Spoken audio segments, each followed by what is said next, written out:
Hi guys! For today's video, mag-iipon kami ng buhangin.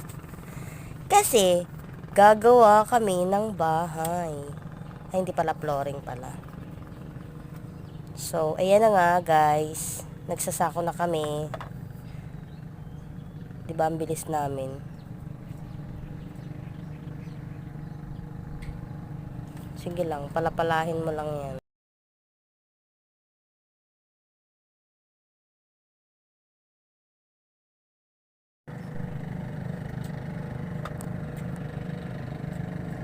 Ayan na nga.